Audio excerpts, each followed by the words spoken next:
झूठ अखा दे जचदाए सच अखा भांबड़ मचदाए डर डर के जी वाकन दिए मुंह आई बात ना रहन दिए। और ये हकीकत है। एक कबीर का दोहा है, अगर जो हिंदी में नहीं या पंजाबी नहीं समझ रहे ना, हिंदी में बता देते। कबीर का दोहा है, सच कहूं तो जग रूठे, झूठ कहूं तो राम। कबीर बेचारा क्या करे, दोनों मुश्किल काम। बिल्कुल क्लियर कट हो चुका है ये। अब वो बोला था ना, हमसे लड़ने का जिगरा तो ले आओगे फौजी, लेकिन हमारे जैसा कमीना अपने कहां से लेके आओगे। ये सच्चाई अब दुनिया के सामने है। तमिलनाडु में विजय सबसे बड़ी पार्टी बनकर उभरा, लेकिन वो सरकार नहीं बना पा रहा बेचारा।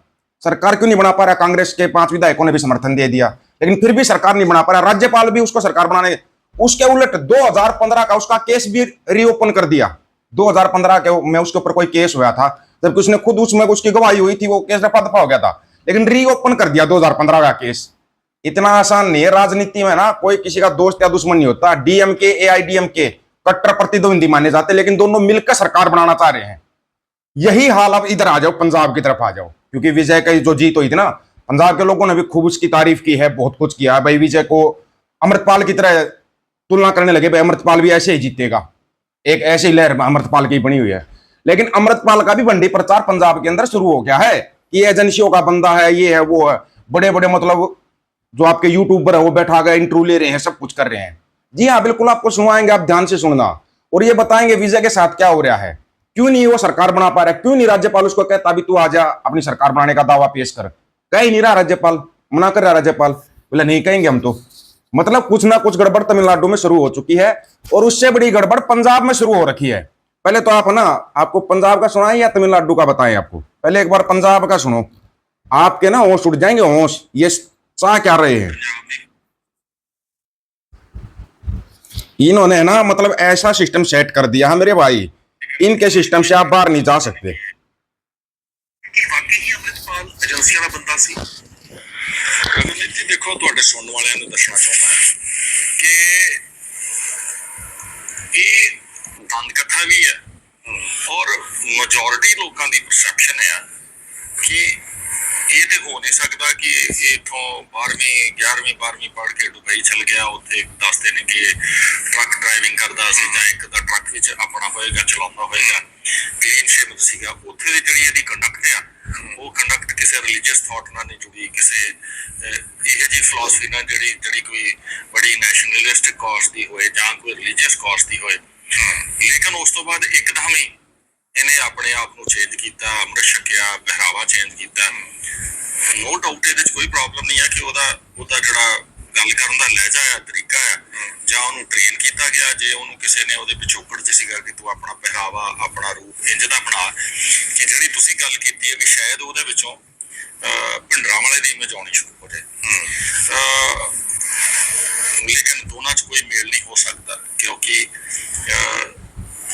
ਜਰਨੈਲ ਸਿੰਘ ਭਿੰਡਰਾਂ ਹੋਣਾ ਵਾਲੇ ਜਿਹਨੂੰ ਸਾਡੀ ਬਹੁਤ ਸਾਰੀ ਸਿੱਖ ਟਰਬਨ ਹੈਡ ਸੰਤ ਜਰਨੈਲ ਸਿੰਘ ਭਿੰਡਰਾਂ ਵਾਲੇ ਕਹਿੰਦੀ ਹੈ, ਔਰ ਦੂਸਰੇ ਉਹਨੂੰ ਦੂਸਰੇ ਤਰੀਕੇ ਨਾਲ ਦੇਖਦੇ ਨੇ, ਡਿਪੈਂਡਿੰਗ ਅਪੋਨ ਕਿ ਉਹ ਕਿਹੜੇ ਲਾਈਨ ਦੇ ਵਿੱਚ ਕਿੱਧਰ ਖੜੇ ਨੇ। ਲੇਕਿਨ ਉਹਦਾ ਰੀਜਨ ਇੱਕ ਟਕਸਾਲੀ ਸੀਗਾ, ਉਹ ਸ਼ੁਰੂ ਤੋਂ ਹੀ ਰਿਲੀਜੀਅਸ ਫੋਲਡ ਸੀਗਾ, ਉਹ ਬਚਪਨ ਤੋਂ ਛੋਟੇ ਬੱਚੇ ਦੇ ਤੌਰ ਤੇ ਵੀ ਧਰਮ ਨਾਲ ਜੁੜਿਆ ਸੀਗਾ, ਉਹਨੂੰ ਸਿੱਖੀ ਦੀ ਗੂੜ ਨੌਲੇਜ ਸੀਗੀ। ਨੋਟ ਓਨਲੀ ਸਿੱਖੀ ਦੀ ਗੂੜ ਨੌਲੇਜ ਸੀ, ਉਹਨੂੰ ਸਿੱਖੀ ਪਰੰਪਰਾਵਾਂ ਦੀ ਨੌਲੇਜ ਸੀ, ਤੇ ਉਹਦੇ ਜਿਹੜੇ ਡਰਾਬੈਕਸ ਆਏ ਜਾਂ ਸੋਸ਼ਲ ਡਰਾਬੈਕਸ ਆਏ ਉਹਦੀ ਵੀ ਉਹਨੂੰ ਨੌਲੇਜ ਸੀ। ਔਰ ਫਿਰ ਉਹ ਕਾਫੀ ਦੇਰ ਉਸ ਟਕਸਾਲ ਦੇ ਨਾਲ ਜੁੜਿਆ ਰਿਹਾ, ਜਿੱਥੇ ਅਲਟੀਮੇਟਲੀ ਉਹ 14ਵਾਂ ਉਸ ਟਕਸਾਲ ਦਾ ਹੈਡ ਬਣਿਆ। ਇਹਦੇ 'ਚ ਕੋਈ ਡਾਊਟ ਨਹੀਂ ਹੈ ਕਿ ਦਮਦਮੀ ਟਕਸਾਲ ਦਾ ਓਰੀਜਨ ਬੜਾ ਬਾਇਸ ਜਿਹਾ ਹਿਸਟਰੀ ਦੇ ਵਿੱਚ ਅਸੀਂ ਜੋ ਪੜ੍ਹਦੇ ਹਾਂ ਉਹਦੇ ਤੋਂ ਆਉਂਦਾ ਹੈ ਕਿ ਉਹ ਬਾਬਾ ਦੀਪ ਸਿੰਘ ਜੀ ਤੋਂ ਸ਼ੁਰੂ ਹੋਇਆ ਤੇ ਉਸੇ ਜਗ੍ਹਾ ਤੇ 14ਵੇਂ ਸਥਾਨ ਤੇ ਸੀਗਾ ਜੀ। ਸੋ ਉਹਨਾਂ ਨਾਲ ਮੇਲ ਕਰਨ ਦੇ ਵਿੱਚ ਕੋਈ ਦੋਨਾਂ ਚੀਜ਼ਾਂ ਦਾ ਕੋਈ ਮੇਲ ਹੀ ਨਹੀਂ ਹੈਗਾ।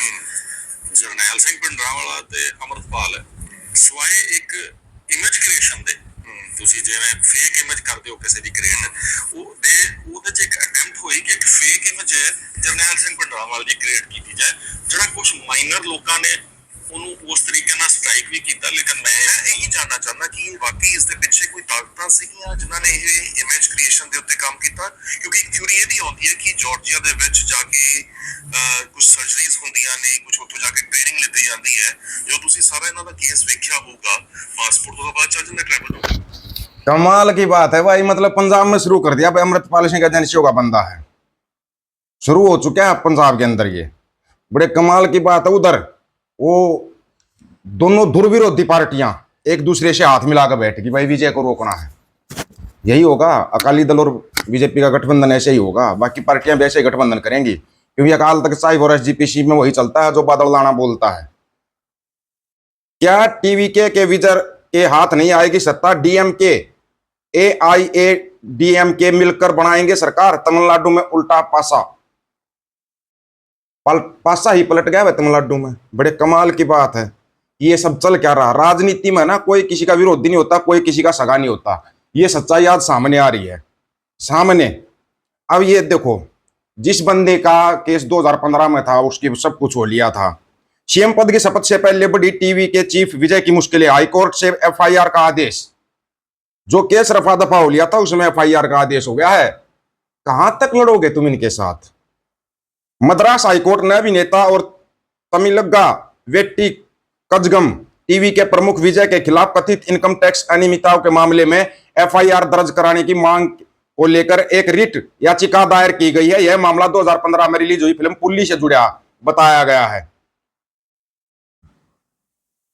हाईकोर्ट की रजिस्ट्री के ने बुधवार को याचिका को नंबर दे दिया और इसे जल्द ही मेटेबिलिटी स्वीकार्यता के मुद्दे पर सुनवाई के लिए सूचीबद्ध किया जा सकता है। लेकिन आपको बताते हैं, हालांकि यह याचिका पहले पिछले महीने दायर की गई थी, लेकिन रजिस्ट्री ने शुरुआत में इसे नंबर देने से इनकार कर दिया था। पहले तो बोले भाई ये ठीक है, इस केस का तो हो लिया 2015 का, हम इसको कोई नंबर नहीं दे रहे। लेकिन अब इसको नंबर भी दे दिया और अब इस पर सुनवाई भी होगी। हो सकता है उसको फंसा भी लिया जाए या ऐसा कुछ केस बना दिया जाएगा, मिलाना पड़ेगा हाथ भाई जाके। फिर एक ही तरीका बचता है, अगर आपके ऊपर केस हो जाते हैं या आपके ऊपर एफआईआर दर्ज हो जाती है तो आपको एक ऐसी मशीन दी जाती है जिसके अंदर धुल के आप बिल्कुल पाक साफ हो जाते हो। आपने चाहे कितना है कुछ भी गड़बड़ कर रखी हो, उस मशीन का नाम है बीजेपी। बीजेपी में जाना ही पड़ेगा। एक ही तो मशीन है, 22 राज्यों में सरकार है भाई, जैसे ही बना रखी है सबको पता है। इसके बाद 8 अप्रैल को चीफ जस्टिस सुश्रुत अरविंद धर्माधिकारी और जस्टिस जी अरुल मुरुगन की खंडपीठ ने रजिस्ट्री को निर्देश दिया कि याचिका को मेटेनोबिलिटी के अधीन नंबर दिया जाए। याचिका में कहा गया कि फिल्म पुल्ली के रिलीज होने के बाद आयकर विभाग ने 30 सितंबर 2015 को विजय के जुड़े परिसर पर तलाशी और जब्ती की कार्रवाई की थी। इस दौरान कथित तौर पर ऐसे दस्तावेज मिले थे जिनमें बेहिसाब नगद लेन देन का संकेत दिया गया था। अगला तो बोल रहा है भाई, ये बोल रहे हैं भाई 4 करोड़ 90 लाख का तूने वो नहीं दिया। बोला नहीं, 5 करोड़ मिले थे मेरे को। उसने खुद बोल लिया था जब उसकी सुनवाई हुई थी, ये 5 करोड़ मिले थे, मैं उसका देने के लिए, भुगतान करने के लिए तैयार था। अब उस केस को रीओपन क्यों किया गया है? थोड़ा दिमाग का हाथ मारना अपने को। उधर विजय का कर दिया, इधर अमृतपाल के ऊपर वो बता रहे कौन सा एक बंदर है वो जागा आईसीयू में जाके लेट गया, उसका केस भी अमृतपाल पर बना देंगे। बनेगा, अब देखते जाओ। अभी क्या है, या तो इनकी सरकार बनवा दो, नहीं तो मेरे भाई फिर भुगतो फिर इस चीज को। वाह भाई, गजब का खेल खेलते हैं। एक गजब के खिलाड़ी उधर से ममता बनर्जी इस्तीफा देने से मना कर रही है, बोले मैं तो नहीं दूंगा इस्तीफा। कमाल ही हो रखा है। ये चलो क्या रहा है देश के अंदर, किसी की समझ में आ रहा है ये चल क्या रहा है? किसी की समझ में आया हो तो भाई कमेंट करके जरूर बताना। आप लोगों को क्या रहा है इसके बारे में, अपनी राय जरूर रखना। तेरा गंजार रहेगा। सभी साथियों को राम राम, नमस्कार, आदाब, सत श्री अकाल।